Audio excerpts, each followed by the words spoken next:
I believe there are three kinds of life, and depending on where we're at on that spectrum of lives, we're going to have a different quality of life. If we're on this side of the spectrum, we're often miserable and suffering and struggling and upset all the time. And if we're over here, we're fully engaged and energized and enthusiastic. And knowing where we are on this spectrum can completely change our lives, because we can make a decision about what type of life we want to live. You know, the first type of life I believe a lot of people live is the caged life.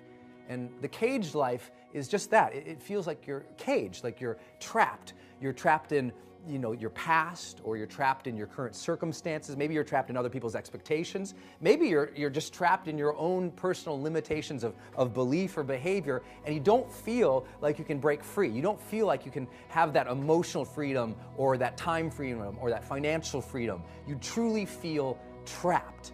And, you know, everyone's been there sometimes in their life where they just don't feel like they can get out of something, or they feel like they're really struggling. But, you know, over a period of time, the caged life has a look, it has a feel, it has a sound.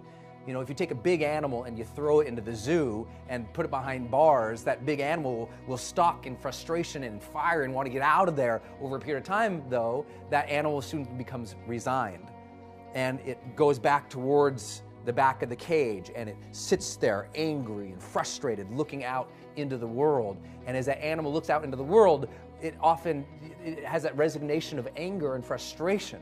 And you can tell when a person is there, though, because they often say something, and they have this recurring pattern of communication that if you just listen, you'll know that somebody's trapped in the caged life. Because when they're back there, when they're resigned, when they're frustrated, and they're looking at all those successful, lucky people who are just born with all of that, or just they got lucky, right? When they look to the world, they often point to the world in anger, and they say, they don't understand me.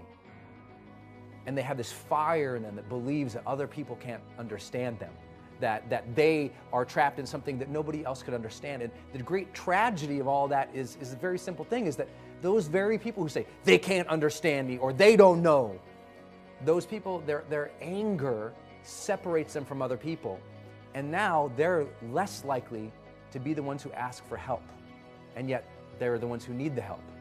And we can't forget that the reality of the person who's angry and resigned in life and saying, nobody understands me, they're really operating from a place, and it's tough to say to people, but they're really operating from a place that's very high in ego. They believe that they're so special, and their circumstances are so special. They believe that, well, no one else has ever had cancer, no one else has ever lost somebody, no one else has ever gone bankrupt, no one else could ever understand me. But the reality is, out of 7 billion people and thousands of years of history, somebody's been through it before. But their belief that nobody has been through it before makes them less likely to ask for help. And the caged life, over a period of time, starts to feel miserable. And usually only two things change your life. Either something new comes into your life and rattles your cage, or breaks you free. Maybe that rattling of your cage is, you know, maybe you get lucky, you win the lottery, or a new person comes in your life and changes your life, or a new circumstances, a new opportunity comes in, it forever alters the course of your life, it breaks you free. But for a lot of people, the second thing that changes our lives is nothing new has to come into our lives. Something new has to come out of us. We have to make a different decision about who we're going to be and what we're going to go after in life, about how hard we're going to work, about what we truly, truly demand of ourselves every single day, about how limited our lives will be by choice, not by circumstances. And at some point, the people who've been living a caged life, after a period of time of watching enough people go by who are succeeding, if maturity lands on them, it lands on them with an impulse to say, I've got to take control over the direction of my life. I've got to break free from these bars because I've set them up. At some point, we've come to realize, I think, in maturity, that we set our own cages. We build our own bars. And that there was always a door over here that we could get out of, but we never made the choice to. And when we finally decide to change our life, we're more likely to go out that door. But we always have to remember, you know, never forget that when you knock on the door of opportunity, that it is work who answers.